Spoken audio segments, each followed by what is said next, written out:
Hello everyone. In previous class we studied histogram.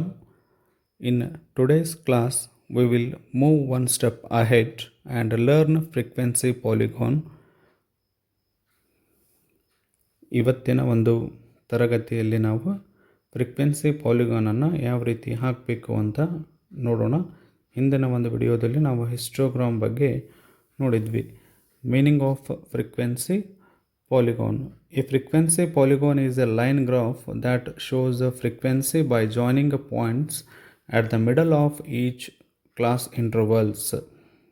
ಈ ಒಂದು frequency ಪಾಲಿಗಾನ್ದಲ್ಲಿ ನಾವೇನು ಮಾಡ್ತೀವಿ ಅಂದ್ರೆ ಫ್ರೀಕ್ವೆನ್ಸಿದ ವ್ಯಾಲ್ಯೂಗಳನ್ನು ಕ್ಲಾಸ್ ಇಂಟರ್ವಲ್ಸ್ಗಳ ಮಿಡಲ್ ಪಾಯಿಂಟಿಗೆ ಏನು ಮಾಡ್ತೀವಿ, ಪಾಯಿಂಟ್ ಮಾಡ್ತೀವಿ.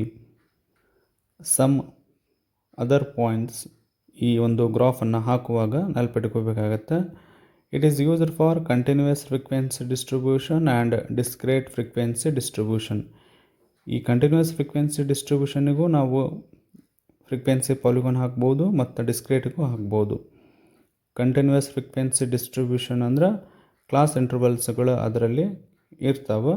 ಡಿಸ್ಕ್ರೇಟ್ದಲ್ಲಿ ಕ್ಲಾಸ್ ಇಂಟರ್ವಲ್ಸ್ಗಳು ಇರೋಂಗಿಲ್ಲ. ಎರಡಕ್ಕೂ ಕೂಡ ಹಾಕ್ಬೋದು. ಆದರೆ ಹಿಸ್ಟೋಗ್ರಾಮನ್ನು ನಾವು ಕೇವಲ ಕಂಟಿನ್ಯೂಯಸ್ ಫ್ರೀಕ್ವೆನ್ಸಿ ಡಿಸ್ಟ್ರಿಬ್ಯೂಷನ್ಗೆ ಮಾತ್ರ ಹಾಕೋದಕ್ಕೆ ಬರುತ್ತೆ.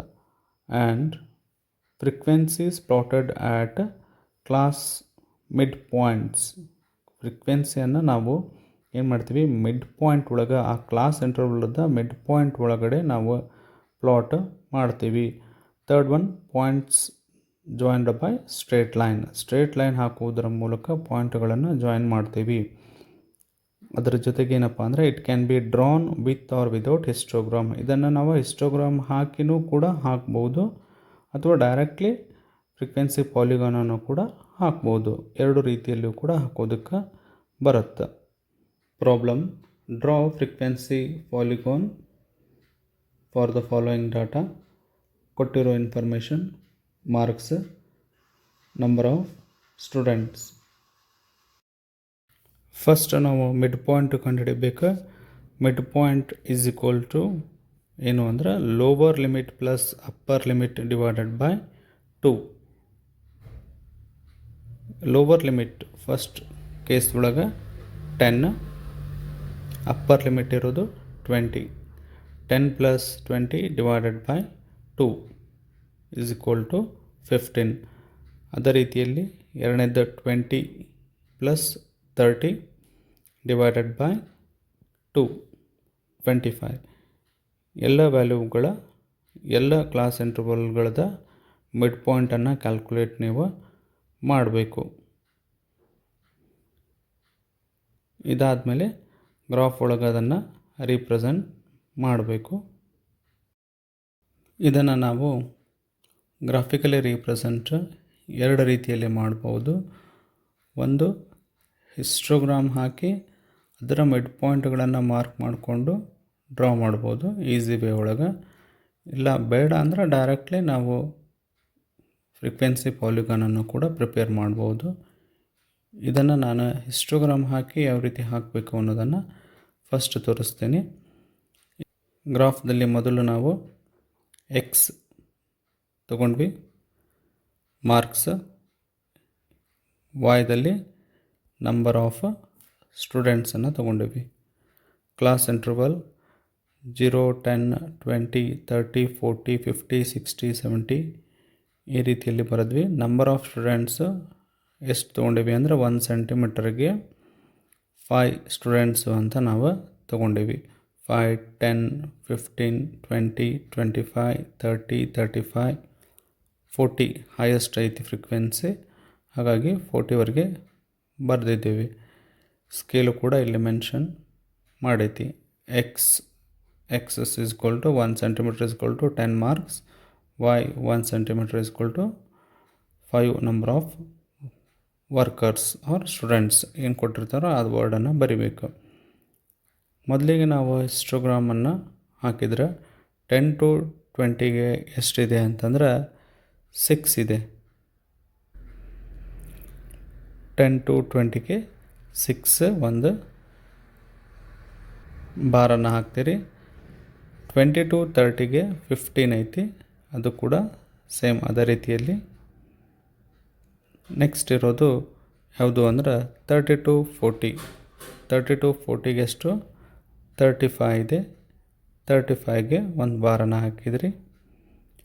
ಮುಂದಿಂದು 40 ಇದೆ, 40ಗೆ ಕೂಡ ಬಾರ್ ಅಡ್ಜಾಯ್ನಿಂಗ್. ದೆನ್ ಇದಾದಮೇಲೆ ಇರೋದು 25, 15, ಲಾಸ್ಟ್ ಒನ್ 5.